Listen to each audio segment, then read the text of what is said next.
welcome back to my channel for another kind of Q&A video. I just found out that I am leaving maybe Monday or Tuesday to fly to Korea for a week for an acting job that I just booked. So I'm taking this weekend to film all of my videos in advance, and I was like, I need something fun and easy and quick. Q&As are so fun and easy for me to film, and I thought what better than to finally answer questions about what it's like to be a working actor that's nowhere near famous, because that is the majority of LA. LA is full of people like me that have side jobs and are servers and whatever, but are also pretty consistently working in the acting world, and a lot of people that aren't in this world have no idea what it looks like. So I asked you guys on Instagram what questions you want me to answer. If you don't follow me on Instagram, you should go ahead and follow me here. I go to Instagram all the time to get your opinion and to see what types of things you want me to address in videos. So if you want to be a part of that, go ahead and follow me. Also, before jumping into this video, I want to thank Teamy for sponsoring this video. They have sent me a Greens Superfood blend, which I have geeked out over. I have my degree in nutrition, so I love anything that has a ton of micronutrients in it. And we'll talk about this a little bit later. We'll take a smoothie break and make a little healthy green smoothie together and talk about this. Let's go ahead and jump into the questions. I haven't even checked them yet. Let's see what you wanted to know.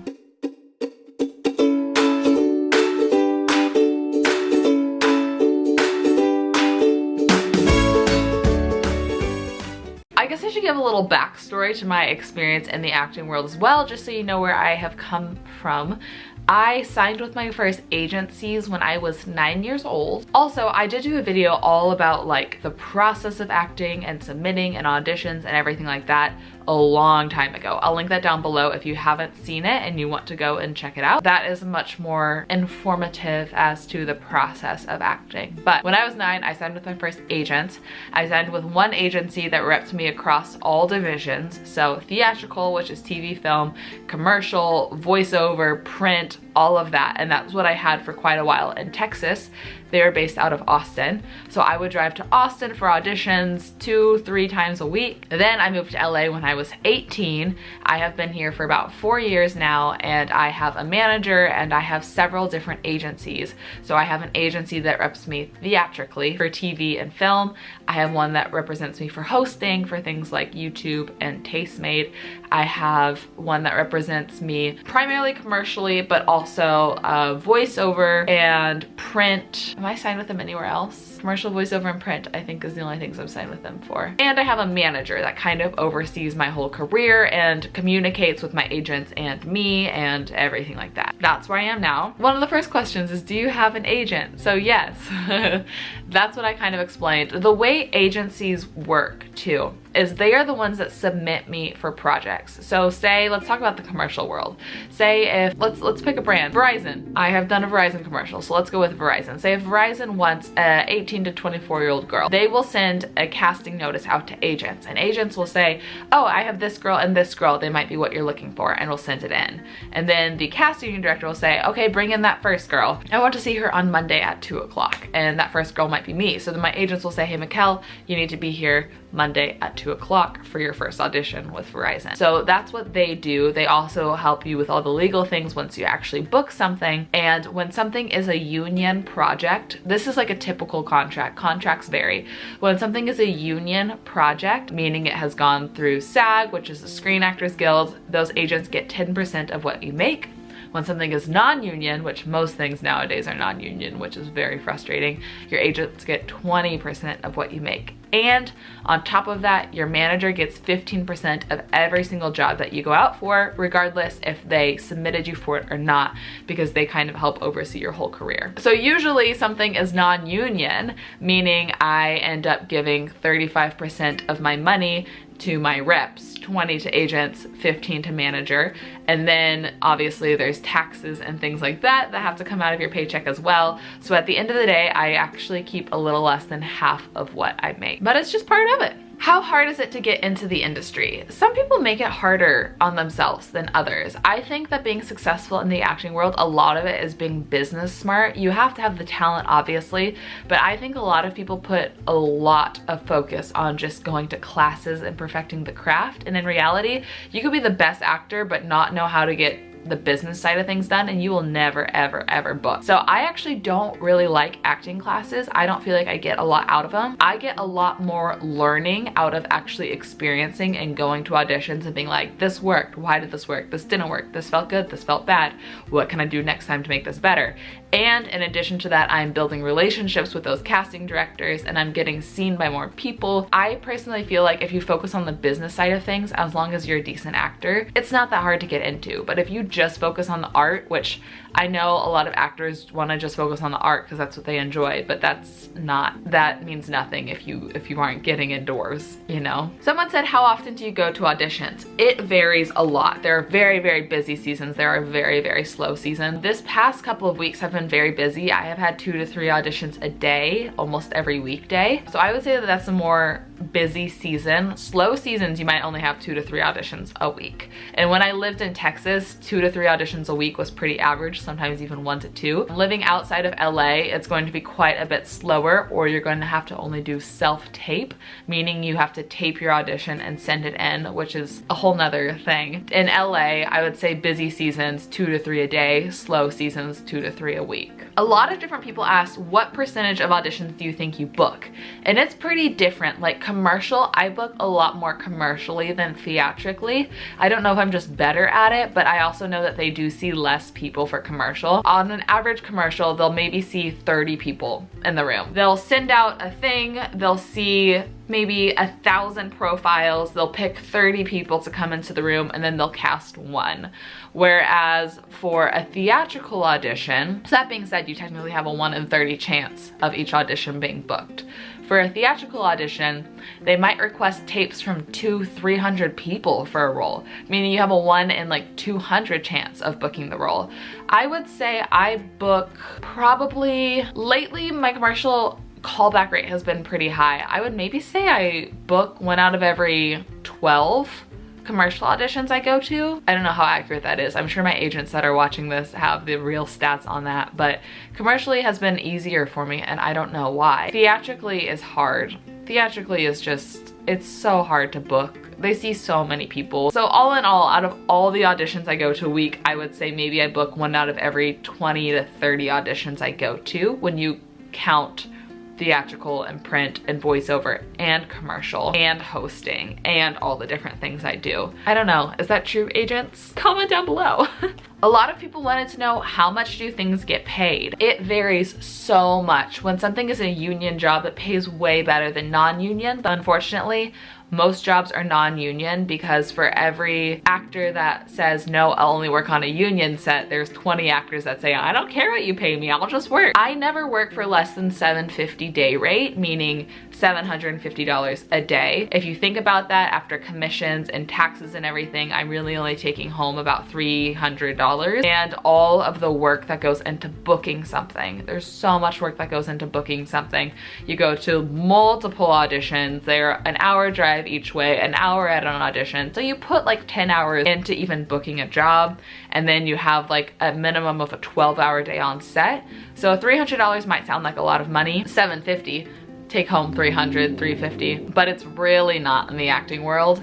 I would say the average job has about $500 to $1,000 session fee, meaning that's how much they'll pay you to be on set. And then once the project actually is aired, it will pay anywhere between $1,000 and $8,000 for a buyout. This is more talking commercially. So I would say on average, the average commercial, when it's all said and done, makes about $3,000 to $4,000, but you keep a little less than half of that, and that's for a couple days commitment. It varies a lot though. It varies a lot. I would say the average day rate is about $750, and then the buyout is what varies a lot. How did you find your agent? So the best way, in my opinion, to find agencies is to find a manager first.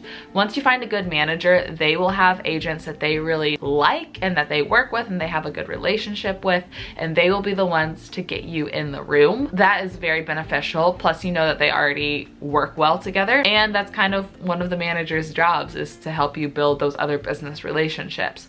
How I found my manager, sometimes you just look into it. There's lots of different ways. I'd say the best way to find a good manager is emailing all of your information to different managers and seeing who wants to take a meeting with you. And when you email a manager, you have to have a reel, which is like all of your work on one like 2 to 3 minute little clip.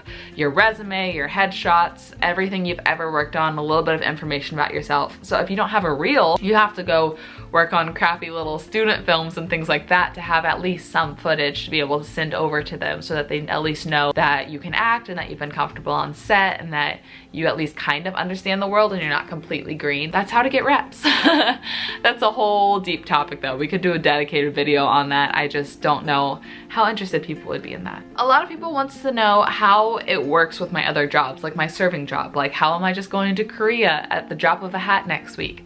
Thankfully in LA, I've had a couple different restaurant jobs here, and it's pretty much understood that everyone working a restaurant job is in a creative field of some sort. All of my coworkers, a lot of them are actors, but also a lot of them are musicians and models and just everything in the creative field. And people know that the reason that we're choosing to do such a thankless job like serving is to have the flexibility, and our managers are typically really good about that. With going to Korea this next week, I just offered up all of my shifts, and luckily my coworkers picked up all my shifts. It's the season right now where it's been a little bit slower at the restaurant, so people are more eager to pick up shifts, so I wasn't worried. I knew it would be easy to get them covered.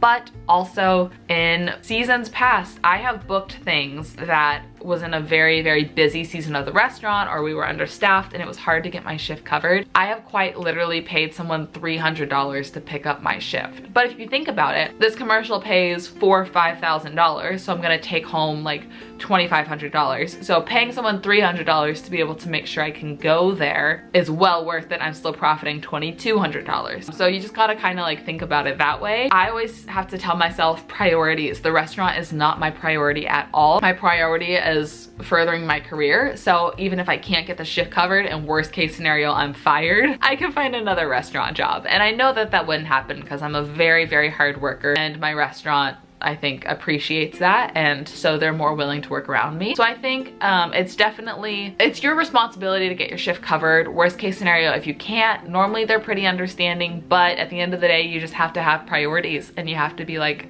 my priority is not this restaurant job. There's 500 restaurants in Pasadena, I'll find another one, you know? It's kind of bad, but it's true. Okay, real quick, let's go ahead and take a quick smoothie break. Let's make a little superfood green smoothie, and I'll talk to you a little bit more about Teamy, and then we'll come back and answer a few more questions. Quick smoothie break. Let's make a little smoothie with this greens superfood powder from Teamy. I'm really, really excited about this. As I mentioned, I studied nutrition, so I have been always obsessed with finding ways to add micronutrients into my diet. I think as a culture, we're pretty focused on macronutrients, but like the actual ingredients and the benefits of the food are so important, more than just, you know, carbs, fat, protein. So this is a little green powder, and guess what? It has matcha, my favorite thing in the world. So this has a little bit of caffeine in it too. It's actually almost 2 o'clock, which is always when I get a little bit sleepy, so it's a perfect time to have this. A couple of the other main ingredients are spirulina and wheatgrass. It's completely vegan,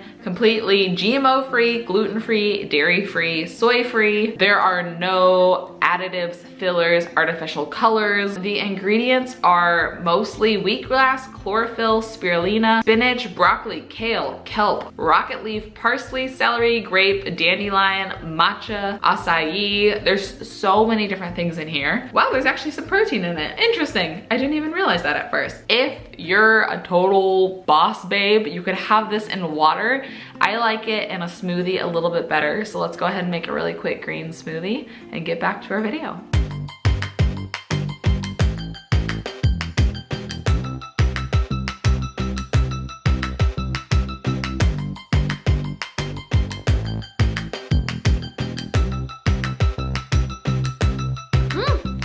It's so good. I literally just did some frozen berries, a banana, almond butter, almond milk, and then a big old scoop of this powder. You don't need anything else in it. It's perfect. Okay, back to the questions. Someone wants to know, have you ever said no to roles because of morals? And I actually have a really funny story. Often I feel like, so when you sign with an agency or with a manager, they'll kind of ask you, what are you comfortable with? What are you not comfortable with? And I am pretty honest about like what I'm comfortable with, what I'm not comfortable with. Also though, I will still go out for roles because often the script in theatrical is kind of negotiable. So like say if there was a complete nudity scene and you booked the role, you can negotiate that out. So I still go out for a lot of things, but sometimes there's some things that are just terrible. So when I first moved to LA, I would self-submit for projects, meaning I would go on and submit my headshot and resume for things I felt I could work for. I don't do that anymore. It's kind of a waste of time. Normally those things don't pay as well, and I'm already busy enough with everything that my agents send my way, so I don't self-submit anymore. But I had self-submitted for a small little feature film, didn't pay a ton, and it was a cold read, meaning you go there and you get your script in person. And I went in the room and I slate, and that's where you say like, hi, I'm Michel Janse, based out of LA, 5'7", all the important information. And then they hand me the script. The script was terrible. It was like drugs and sex and cursing and everything. And I told them, I was like, I'm sorry, this is not for me. And I left. Like I walked out. They called me the next day saying, you're our favorite person for this role. Please come in and audition. And I said, I didn't even audition. I said no to this role. This role's not for me. So no. I thought it was so funny though that they were like, you're a favorite person, and I literally walked out of the audition. But I have, I remember actually when I was young, I lived in Texas and I was offered a role. It was kind of a dark role. It just had to do with some dark things, kind of in the church too, and I just didn't feel comfortable with it, and I did turn down that role, even though it would have been, I think, a pretty big film. So I have turned down things in the past, not very often. Normally I'm like, this is probably negotiable, so I'll still go out for it, and I end up not booking it anyway, so it doesn't really matter. Someone wants to know, have I ever worked with famous people? Yeah, you work with famous people all the time. I would say the project that I work with the most famous people, I did a feature film called My All-American.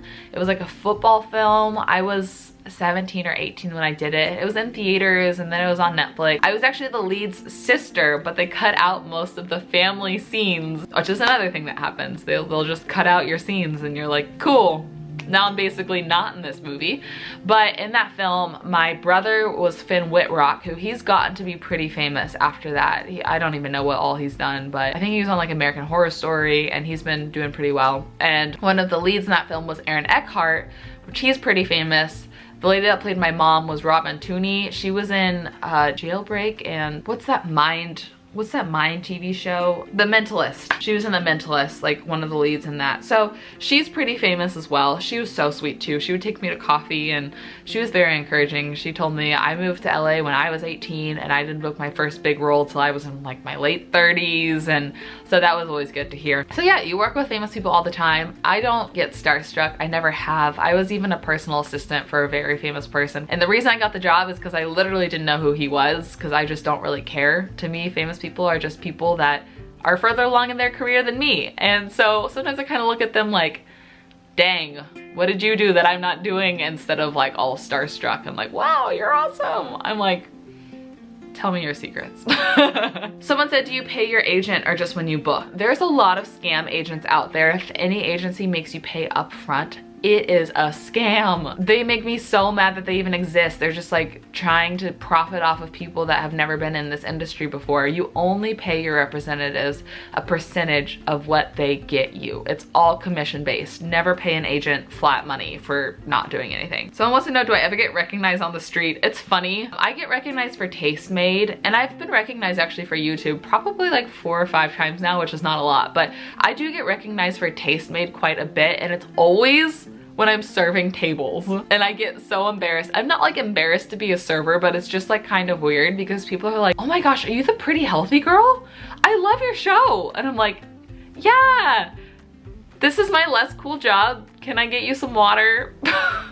That's always, it's like, that has happened to me 10 times. It's so funny when that happens, but I'm definitely a no-name, so I don't get recognized very often. It's usually just like YouTube people or people that watch TASTEMADE. Have you ever met a doppelganger? Oh my gosh, being in an audition room is hilarious because when they have a specific type in mind, Sometimes they bring in diversity. They're like, we want to see all ethnicities, all body types, but normally there'll be a specific type, like Caucasian, brunette, 18 to 24-year-old, girl next door, all American looking type of girl is like what I'd get brought in for. And you're sitting in the room and you're like, there are 30 people that look exactly like me here.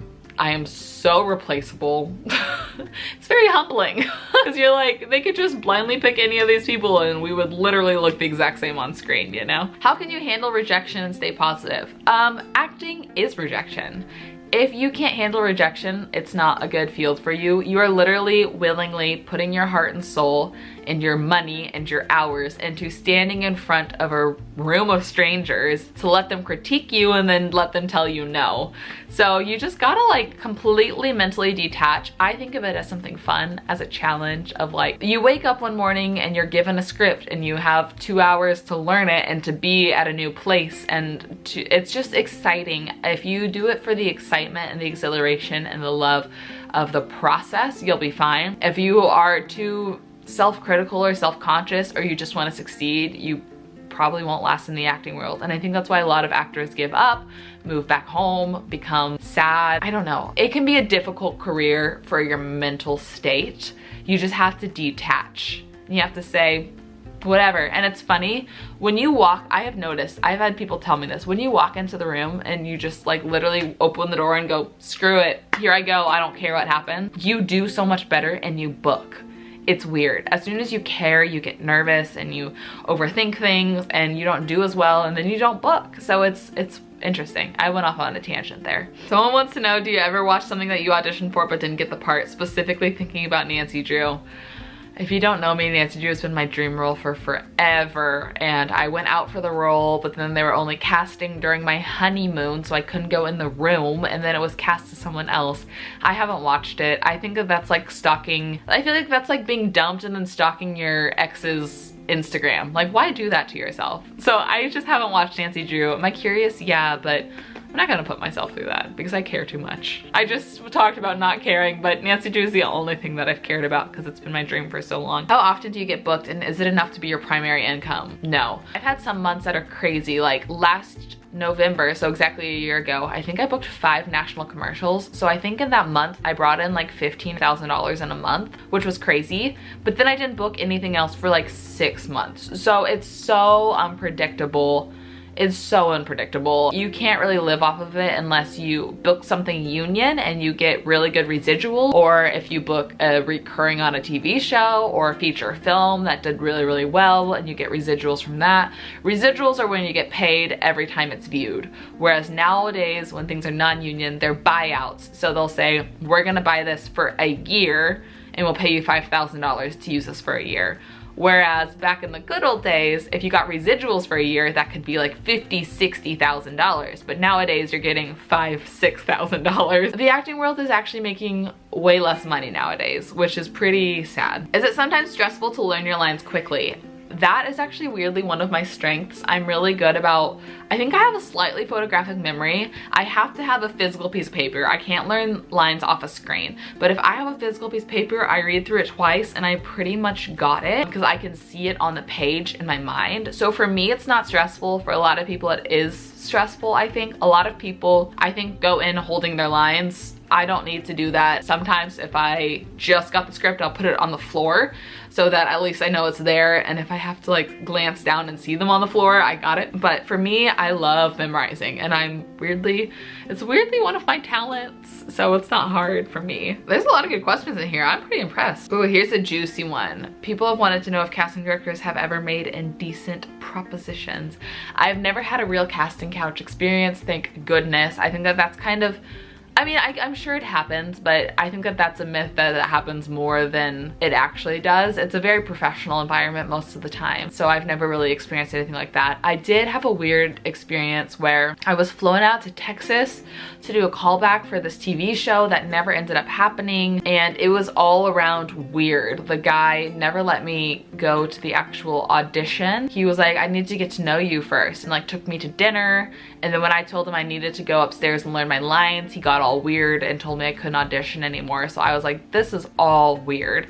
And I just flew back home, and that never ended up happening. So I think that that was a weird experience. That was something I self-submitted for, but then my manager was the point of contact. That's another reason why I don't self-submit for things anymore. Self-submitting is like, it's a good way to get easy work, but not real great work and not good paying work. You can luck into things here or there, but it's a little more of a gamble to self-submit. Instead, now I just let my managers and my agents submit me for everything, and all of my auditions comes from them. So I know that everything is professional and legit and safe and not weird. Let's find a really good last question. Oh, here's a good one. How does shooting abroad work? Like your trip to Korea, is everything paid for? Most of the time, yes, yes, yes, especially for something as far as Korea. So it's up to actually the production company to book my flights, book my hotel, book my transportation, all of that. They pay for that. That's worked into the contract. For this particular case, like there's not a per diem included. So my agent is trying to then negotiate an additional per diem into the contract. So that's something that agents also do.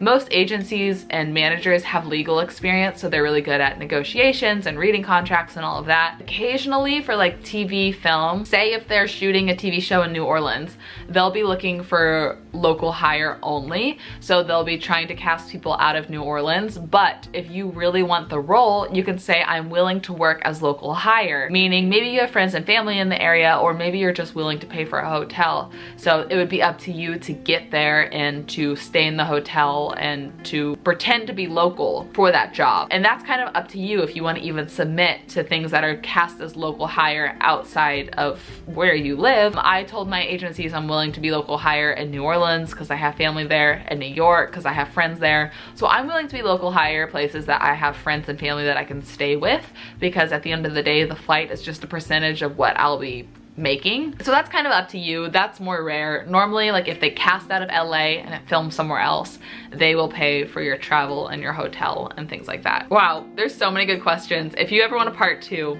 let me know. I'm so down to do a part 2. This ended up being a very long video. Thank you again to Teamy for sponsoring today's video. Love things with nutrition, the best ever. Love it. It'll be linked down below if you want to check it out. I love you so much. I need to go pack. I hope you have the best rest of your day, and I'll see you in a video very soon. Bye.